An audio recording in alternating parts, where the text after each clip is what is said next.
Of Arise is the 17th entry in Bandai Namco's Tales series, and with the franchise wavering in quality slightly, Arise has a lot to prove if it wants to be mentioned in the same breath as classics like Symphonia or Vesperia. Sadly, the jury is still out as to whether Arise has the potential to be as great as some of the series' highest points, but the effort has been made to ensure it doesn't sink as low as its lowest. From what's available in the demo, there is very little focus on the story, something that Arise really needs to nail if it's going to be great, though we do spend some time with the main party. We see plenty of skits showing the characters' personalities, but none of them really seem to break their own personal stereotypical molds. Despite Alphen's edgy appearance, he's surprisingly more goofy, allowing for some antics with the rest of the team. Though it's the heroine, Shion, who's the more serious one. Then there are Rinwell and Law, who seem to fit the more childish aspects of traditional Tales characters, followed by Kisara and Dohalim, who don't really seem to have much of a character at all, besides Tank and Smart One. It's a real shame we don't get to hear more of these characters, because a JRPG is really set apart by the quality of its cast and not its combat. While the skits, and there are plenty of them, are all completely voiced, it's an odd decision to voice the rest of the dialogue in the demo with Zelda-esque one-word stabs or yells. It's not necessarily a bad step, but it's certainly a confusing one considering the cast gets an awful lot of dialogue when walking through the field. Getting to the combat though, which is the highlight of Arise so far, it feels smooth, and each individual character is easy enough to get to grips with so that you shouldn't have too much trouble getting through the basic fights on offer here. Unlike previous Tales games though, none of the characters feel that unique. In the older titles, your party would all play drastically different, depending on which weapon and fighting style they prefer.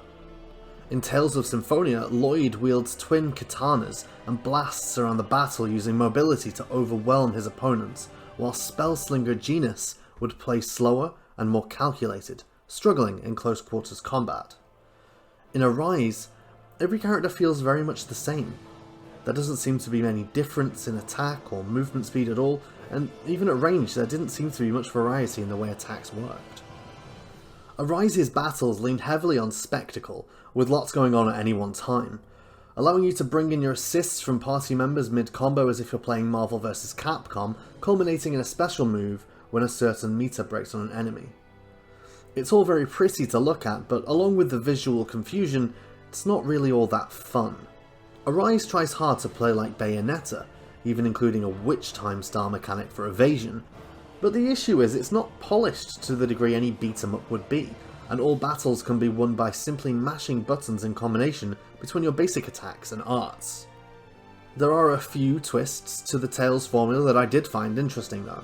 One was the change to TP, the MP system in Tales. It seems TP has been scrapped altogether in favour of a Graces-like action point, meaning that you can only do a certain amount of arts during your combo until you run out of actions. Healing is set to CP, and is split among the party, meaning your party has a set amount of heals in it and not any individual characters do. It's an interesting idea, but in practice it doesn't really change very much about the combat in general. There is one thing Tales of Arise really succeeds at though, and that's its visuals. From the second you boot up the game, you're met with a beautiful cel-shaded art style with a storybook twist. Playing the PlayStation 4 version of the game, it still looks fantastic, though there is a bit of pop-in while moving around the environment. I can only imagine the improvements on the PlayStation 5 version of the game make Arise look even more stunning. While there is a lot to look at though, the audio design doesn't seem to be all that memorable. I have always found series composer Motoi Sakuraba kind of hit and miss. The soundtrack tends to be particularly forgettable this time around, and the English voice acting is on a scale from capable to very anime.